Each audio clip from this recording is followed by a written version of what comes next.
so that we can have a successful country. All right, let's explore one of those issues, sure. And we're running short on time before we have to go to another break, but I want to get back into the Supreme Court's decision upholding President Donald Trump's travel ban and the broader implications of that. From the Star Tribune, hours after the Supreme Court upheld that ban, Muslim community leaders, immigration attorneys, and advocates from around the Twin Cities decried the decision, saying they fear it will prompt broader immigration restrictions and amplify discrimination against Minnesota's growing Muslim community.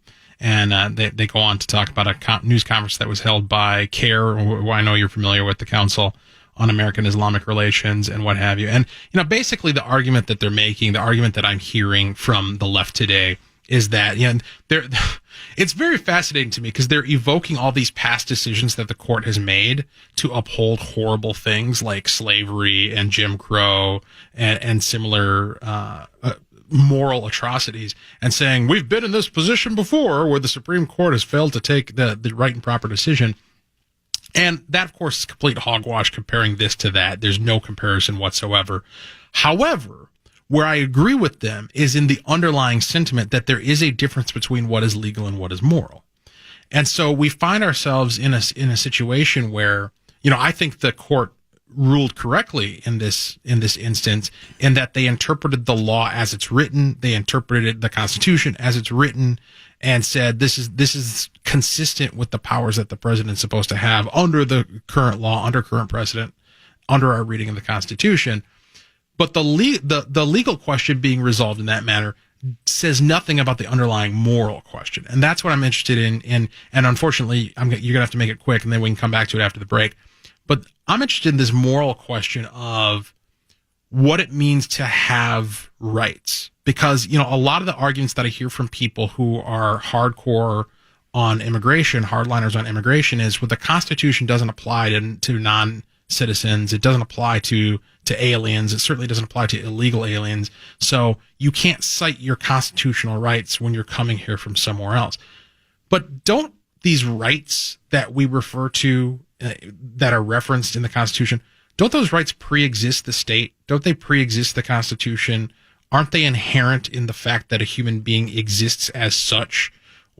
How then can it be truthfully said that somebody who's not from here doesn't have those rights? And of course, they do have the rights, and the Constitution is the greatest thing.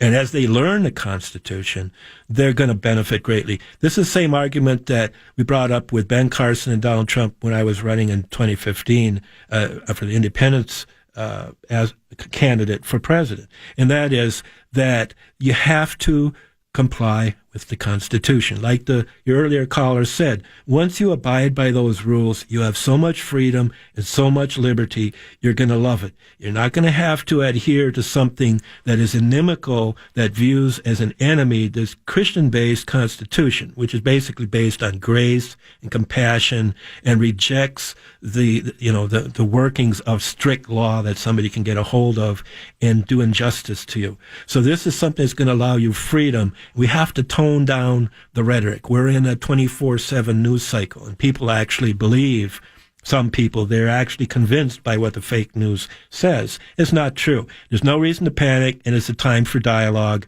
And I don't think Trump is going to take any actions against Muslims. Like I say, he's trying to just screen out the kind of people who are going to be doing harm to everybody, including those Muslims.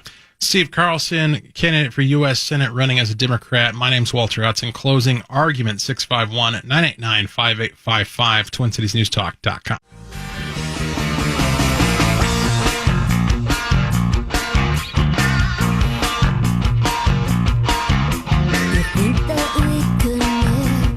Twin Cities News Talk.